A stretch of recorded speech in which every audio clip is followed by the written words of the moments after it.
because Brown's not going to show up for training camp. Yeah. He doesn't have to. He's not under contract. He's no more an employee of the Chiefs right now, Chris, than you or me. Yeah, that's scary. He's got $16.66 million in salary that becomes guaranteed the moment he accepts the franchise tag. If he shows up, and there's a day like right before the first game of the season, like 3-4 days before, if he shows up by the deadline to be on the Week 1 roster, he gets the full $16.66 million with no fines, no penalty, no forfeiture if he doesn't show up for any of training camp or the preseason. So and guys have done that in the past. Show up as late as possible. Walter Jones did that with the Seahawks 3 straight years. 3 straight tags, showed up late as possible, got his money, and did it all over again. Here's the risk.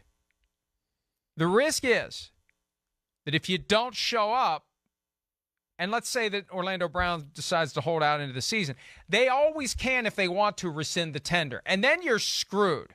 Now, maybe Orlando Brown finds another gig at $16.66 million for this year, this late in the game. Maybe if he becomes available in August or September, somebody rushes to him and offers him huge money. I only mention the possibility of rescinding the tag because 3 tags have been rescinded in the history of the franchise tag, and 2 of them were rescinded by Andy Reid.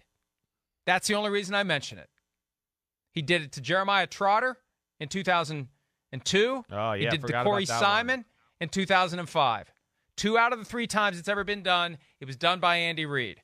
So he got sufficiently exasperated with both of those guys to remove the tag. And I'm not saying they're going to do it with Orlando Brown because they gave up a first-round pick to get him from the Ravens. But that's the only downside to the guy who says, I'm just not going to show up, and I'm going to get my full franchise tag salary if I show up a few days before the first game of the season. Yeah, there's a few things. I mean, again, hey, they gave him their chance to play left tackle. They gave away a lot of assets to get him. So they probably feel like, hey, man, we're the ones that came and saved you.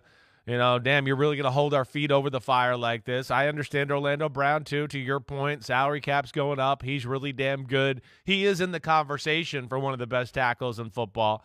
I guess where, you know, to your point, too, what scares me a little with that, or at least is Andy Reid's, like we talk about with the Pittsburgh Steelers and the wide receiver and their ability to evaluate and always draft guys that are, you know, a little off the radar or not the main focus, and we go, oh, well, damn, they hit gold with that guy. I do look like at Andy Reid like that as far as offensive linemen are concerned. He's kind of got that eye to where he can get a guy in the 5th or 6th round and you know, see something about him that he goes, oh, if I can get him here and coach him, I can make him look like a 1st or 2nd rounder. You know, to your point there, I mean, I don't see it happening. I don't.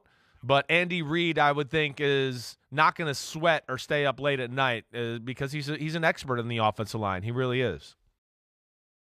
Hi, I'm Mike Tirico, and thanks for watching. Make sure to hit subscribe for the latest news and highlights from NBC Sports.